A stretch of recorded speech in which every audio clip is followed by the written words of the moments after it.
Punya teman humornya receh, namanya adalah Tasi. Untuk teman-teman semua dan Bapak Hayul yang paling kece, izinkan kami memulai presentasi. Assalamualaikum warahmatullahi wabarakatuh. Yang terhormat Bapak Apoteker Hayul Fadli Magister Sains selaku dosen pengampu mata kuliah Botani Farmasi dan teman-teman sekalian yang kami banggakan. Kami dari kelompok 15 akan mempresentasikan hasil diskusi kami mengenai organ vegetatif tumbuhan. Sebelumnya, izinkan kami untuk memperkenalkan diri terlebih dahulu. Perkenalkan, nama saya Raja Fikra Nadia Salsabila dengan NIM 2201223 sebagai moderator sekaligus penyaji kedua. Saya Faura Desi Anggraini dengan NIM 2201204 sebagai penyaji pertama.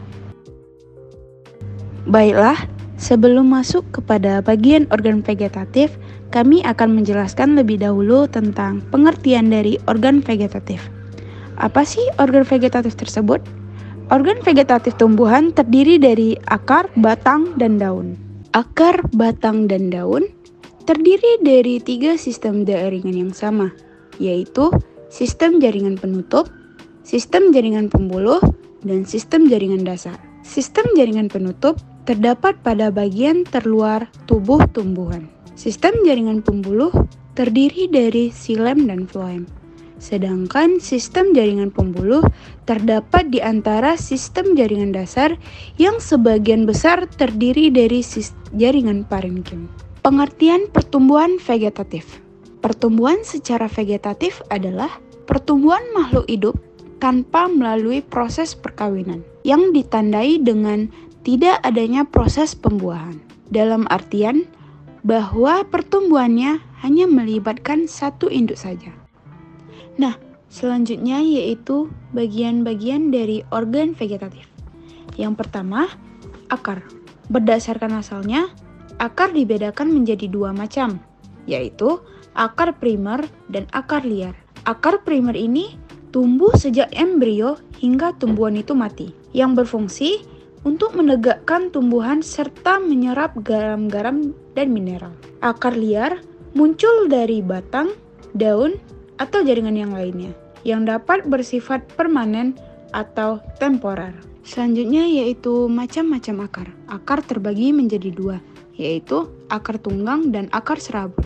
Akar tunggang adalah akar yang dimiliki oleh banyak tumbuhan, yang mana akar pokoknya menghujam tegak lurus ke tanah. Pada umumnya, akar ini dimiliki oleh tumbuhan dikotil atau tumbuhan berkeping 2. Akar serabut. Akar serabut sangat berbeda dengan akar tunggang. Akar serabut adalah akar samping yang menyebar ke segala arah, yang dimiliki oleh tumbuhan monokotil atau tumbuhan berkeping 1. Secara umum, akar terdiri atas tudung akar, epidermis, korteks, endodermis, dan stele. Yang pertama, tudung akar. Tudung akar terdapat pada ujung akar yang berfungsi sebagai melindungi promeristem dan membantu penetrasi akar yang tumbuh ke dalam tanah. Tudung akar tersusun dari sel-sel parenkim yang hidup terkadang mengandung pati. Yang kedua, epidermis. Epidermis akar disebut dengan lapisan pilifer. Epidermis terdiri dari sel-sel yang berdinding tipis dan tidak mengandung kutikula. Yang ketiga, korteks. Korteks tersusun dari sel-sel parenkim yang kadangkala mengandung karbohidrat atau kristal. Dinding sel pada lapisan terluar korteks mengalami penebalan oleh zat suberin. Yang keempat, endodermis. Endodermis akar terdiri dari satu lapisan sel yang struktur dan fungsinya berbeda dengan sel-sel di sekitarnya. Dinding sel endodermis akar dapat mengalami penebalan berbentuk titik-titik kaspray oleh zat suberin. Yang kelima, stele. Stele akar merupakan bagian tengah dari akar yang terletak di sebelah dalam endodermis. Stele terdiri atas perisikel, berkas pembuluh, dan parenkim. Bagian organ vegetatif yang kedua adalah batang. Batang merupakan bagian tumbuhan yang terletak di atas permukaan tanah yang berfungsi menopang daun, bunga, dan buah. Bagian batang yang pertama adalah epidermis. Epidermis batang terdiri atas satu lapisan sel-sel yang tersusun rapat tanpa adanya ruang antar sel. Dinding sel bagian luar mengalami penebalan dari zat kutin. Yang kedua adalah korteks. Korteks tersusun dari parenkim, kolenkim, sklerenkim yang berupa serabut. Beberapa jenis tumbuhan memiliki parenkim korteks yang mengandung klorofil, yang disebut klorenkim, sehingga mampu berfotosintesis. Selanjutnya itu ada xilem dan floem. Xilem berfungsi sebagai mengangkut air dan mineral. Floem berfungsi sebagai mengangkut hasil fotosintesis. Yang keempat, empelur. Empelur merupakan bagian batang pada tumbuhan berpembuluh yang memiliki karakteristik parenkim. Empelur biasanya berupa jaringan lunak yang agak kering. Terkadang memiliki rongga-rongga berukuran kecil. Bagian organ vegetatif yang ketiga adalah daun. Daun adalah bagian tanaman yang tumbuh berhelai-helai pada ranting, yang berfungsi sebagai alat bernapas dan mengelola zat makanan. Terdapat 6 jaringan pada daun. Yang pertama adalah jaringan meristematik. Jaringan meristematik terdiri dari sel-sel meristem. Jaringan ini dapat ditemukan pada titik-titik tumbuh di ujung batang dan akar, yang disebut dengan meristem pucuk. Terdapat di bawah kulit kayu, itu disebut dengan meristem tepi. Dan di tepi ruas atau buku disebut dengan meristem interkalar. Yang kedua adalah jaringan epidermis. Jaringan epidermis berfungsi sebagai melindungi bagian dalam organ sehingga tidak bersentuhan langsung dengan pengaruh keadaan di luar organ. Sel-sel epidermis biasanya berbentuk segi empat apabila dilihat dari samping. Jaringan epidermis yang berfungsi sebagai tempat transpirasi. Yang ketiga adalah jaringan pengangkut. Jaringan pengangkut dimiliki oleh tumbuhan terdiri dari jaringan xilem dan floem. Jaringan xilem berfungsi untuk mengangkut air dan garam. Sedangkan jaringan floem adalah berfungsi untuk mengangkut hasil fotosintesis. Yang keempat adalah jaringan dasar atau parenkim. Jaringan dasar menyusun sebagian besar tubuh tumbuhan. Seringkali jaringan ini mengisi bagian terbesar dari suatu organ, yang berupa kulit batang, isi umbi, atau rimpang yang menyimpan pati. Yang kelima adalah jaringan kolenkim. Jaringan kolenkim adalah jaringan yang berfungsi sebagai jaringan penguat atau penyokong pada organ tumbuhan yang masih aktif. Yang keenam adalah jaringan sklerenkim. Jaringan sklerenkim adalah jaringan penguat atau jaringan penyokong dengan dinding sekunder yang tebal karena mengandung zat lignin. Bagian organ yang keempat adalah buku atau nodus. Buku atau nodus merupakan tempat duduknya suatu daun, di mana bagian ini seringkali tampak sebagai bagian batang yang sedikit membesar. Bagian organ vegetatif yang kelima adalah ruas.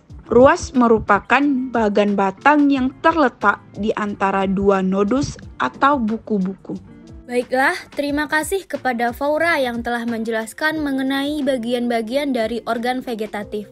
Selanjutnya, kita masuk ke perkembangbiakan vegetatif yang akan dijelaskan oleh pemateri kedua, yaitu saya sendiri. Jadi, perkembangbiakan vegetatif ini terbagi dua, yakni vegetatif alami dan vegetatif buatan. Yang pertama, kita masuk ke vegetatif alami. Vegetatif alami yaitu tidak melibatkan campur tangan manusia. Nah, ini terbagi menjadi 5. Yang pertama ada umbi. Ada umbi lapis, umbi batang, dan umbi akar. Kita contohkan saja umbi lapis pada gambar. Umbi lapis memiliki lapisan. Nah, di antara lapisan terdapat bakal tunas. Bakal tunas inilah yang akan ditanam dan dapat tumbuh menjadi tunas. Tunas tersebut akan tumbuh menjadi tanaman baru. Contohnya ada pada bawang-bawangan. Yang kedua ada spora. Cara perkembangbiakannya yaitu kotak spora pada tumbuhan pada gambar akan pecah, lalu spora akan keluar dan jatuh di tempat yang cocok. Lalu spora akan tumbuh menjadi tumbuhan baru. Contohnya pada gambar adalah pakis. Yang ketiga ada tunas adventif. Tunasnya dapat tumbuh dari daun atau akar tumbuhan yang nantinya tunas tersebut akan menjadi tumbuhan baru. Contohnya adalah pisang dan bambu. Yang keempat ada akar tinggal atau bisa disebut juga dengan rimpang, yaitu batang yang tumbuh secara mendatar di dalam tanah. Rimpang ini terdiri dari ruas-ruas yang dapat menjadi tumbuhnya tunas baru. Contohnya adalah kunyit. Yang kelima atau yang terakhir yaitu geragih. Geragih ini adalah batang yang tumbuh secara menjalar di atas permukaan tanah. Contohnya pada gambar adalah stroberi. Baiklah, selanjutnya kita masuk ke yang kedua yaitu vegetatif buatan. Yakni terbagi menjadi 3. Yang pertama ada stek. Stek adalah perkembangbiakan dengan cara memotong bagian tumbuhan seperti daun atau batang, kemudian ditanam dan dapat tumbuh menjadi tanaman baru. Yang kedua ada cangkok. Namun perlu diingat, cangkok ini hanya bisa pada tumbuhan yang berkambium. Caranya adalah mengelupas bagian lapisan kulit batang dan menghilangkan kambiumnya, lalu dibungkus dengan tanah humus atau serabut kelapa, sehingga akar dapat tumbuh pada bagian yang dikupas dan batang tersebut siap untuk ditanam. Contohnya bisa pada tanaman mangga. Selanjutnya mengenten, atau bisa disebut juga dengan sambung, yaitu dilakukan dengan cara menggabungkan 2 jenis tanaman yang berbeda, tapi dengan bagian akar atau batang dari satu tanaman. Ini dilakukan untuk menggabungkan 2 sifat unggul dari tanaman. Selanjutnya kita masuk ke manfaat dari perkembangbiakan vegetatif. Ada 3. Yang pertama yaitu tumbuhan dari hasil perkembangbiakan akan seragam dan identik dengan tumbuhan induknya. Yang kedua, penyediaan tumbuhan akan lebih cepat. Mengapa demikian? Karena pada perkembangbiakan generatif itu akan memakan waktu yang lama karena dipengaruhi oleh cuaca ataupun yang lainnya. Yang ketiga ada hasil perkembangbiakan akan terhindar dari penyakit tanah.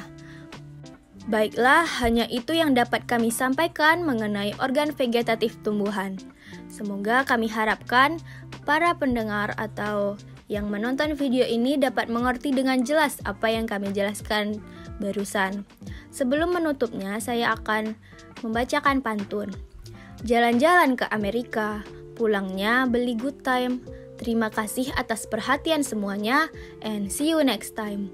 Wassalamualaikum warahmatullahi wabarakatuh.